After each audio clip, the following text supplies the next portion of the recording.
달마다 솟는 샘물과 함께하는 오늘의 큐티 시간입니다. 6월 1일 화요일.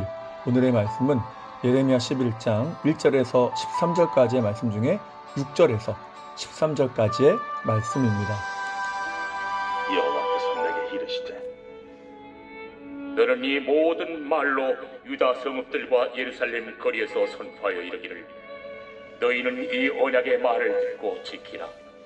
내가 너희 조상들을 애굽 땅에서 인도하여 낸 날부터 오늘까지 간절히 경계하며 끊임없이 경계하기를 너희는 내 목소리를 순종하라 하였으나 그들이 순종하지 아니하며 귀를 기울이지도 아니하고 각각 그 악한 마음에 완악한 대로 행하였으므로 내가 그들에게 행하라 명령하였어도 그들이 행하지 아니한 이 언약의 모든 규정대로 그들에게 이루게 하였느니라 하라.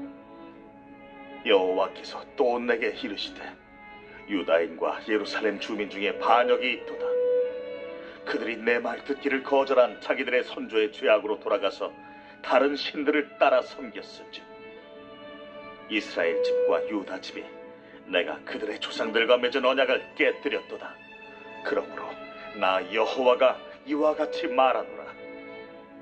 보라, 내가 재앙을 그들에게 내리리니 그들이 피할 수 없을 것이라. 그들이 내게 부르짖을지라도 내가 듣지 아니할 것인즉 유다 성읍들과 예루살렘 주민이 그 분향하는 신들에게 가서 부르짖을지라도 그 신들이 그 고난 가운데서 절대로 그들을 구원하지 못하리라. 유다야, 네 신들이 네 성읍의 수와 같도다. 너희가 예루살렘 거리의 수대로 그 수치스러운 물건의 제단 곧 바알에게 분향하는 제단을 쌓았도다. 새로운 아침입니다. 여호와 삼마 하나님은 늘 우리와 함께 하십니다. 하나님과 이스라엘 백성은 언약 관계에 있었습니다. 순종하면 복이 되고 불순종하면 저주를 받는다는 것이죠. 그러나 이스라엘과 유다는 듣지도 순종하지도 않았습니다. 하나님의 진노와 저주를 선택한 것이죠. 그러면 이들이 왜 이렇게 불순종할 수밖에 없었을까요? 먼저 본문 4절에서 하나님은 내 목소리를 순종하고 행하라. 그리하면 너희는 내 백성이 되고 나는 너희의 하나님이 되리라 라고 말씀하셨습니다. 물론 이는 행위 구원을 이야기하지는 않습니다. 하나님의 백성답게 순종할 때에 그들에게 하나님의 백성다운 은혜와 복이 임한다는 것이죠. 그러나 8절 말씀처럼 그들은 듣지도 않았고 순종하지도 않았습니다. 순종하면 복이 될 말씀을 거부한 것이죠. 때문에 하나님은 그들을 위해서 선지자들을 부지런히 보내셨습니다. 7절에서 말씀하죠. 출애굽 때부터 오늘까지 간절히 끊임없이 경계했다. 그들의 지속적인 불신앙과 불순종에 대해서 끊임없이 경고하셨다는 것입니다. 그러나 그들은 돌이키지 않았습니다. 왜일까요? 그것은 근본적으로 보면 인간 안에 있는 말씀에 대한 본성적인 반감 때문입니다.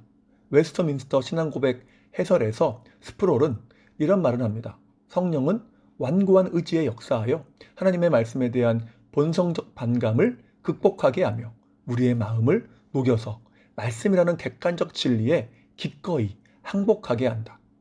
우리에게는 이 말씀에 대한 본성적인 반감이라는 완고한 의지가 있다는 것이죠. 이러한 본성적인 반감이 말씀을 믿지 않게 하고 이러한 불신앙이 불순종이라는 결과를 만든다는 것입니다. 그래서 우리는 날마다 성령의 은혜 가운데 말씀을 순종하며 불순종에 대해서는 매일매일 회개해야 합니다.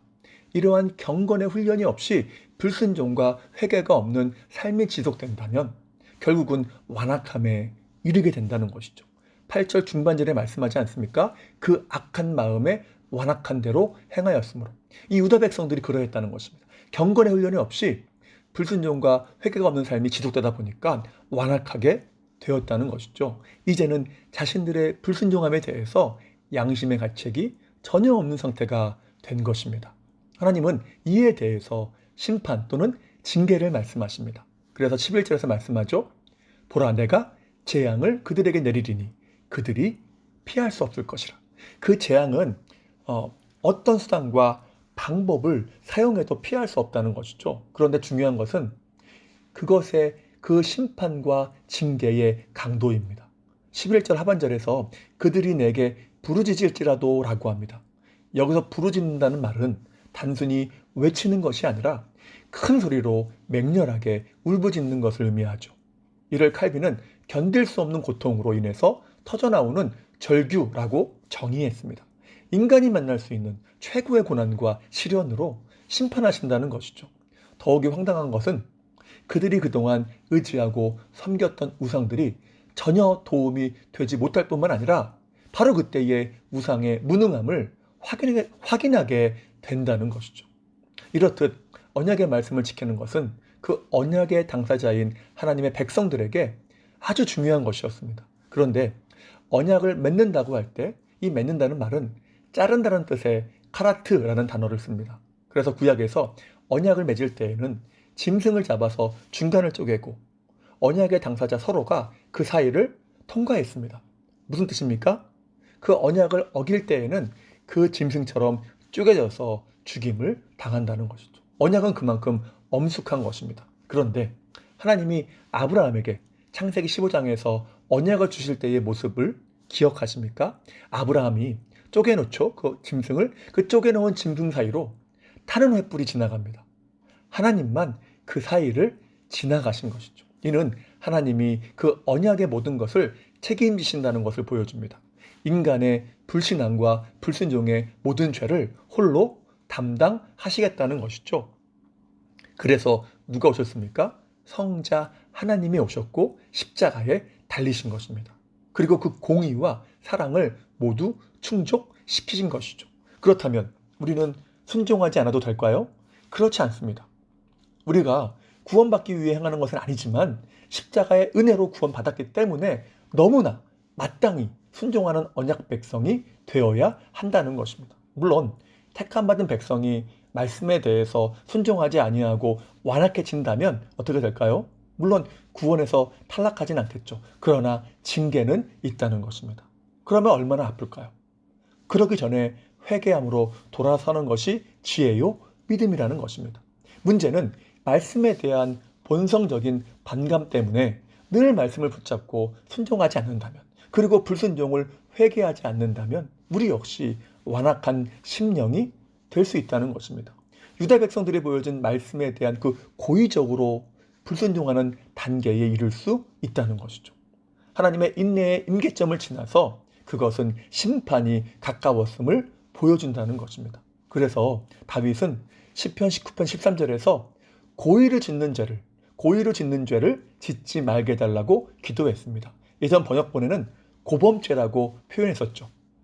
본문 9절에서는 이것을 하나님께 의도적으로 저항한다는 의미에서 반역이라고 표현했습니다.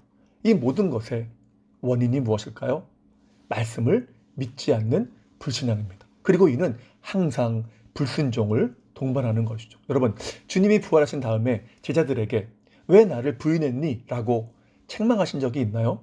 그에 대해서는 한마디도 안 하셨죠. 그러나 한 가지 책망한 것이 있습니다. 무엇입니까? 말씀을 믿지 않은 것입니다. 누가복음 24장 25절이죠.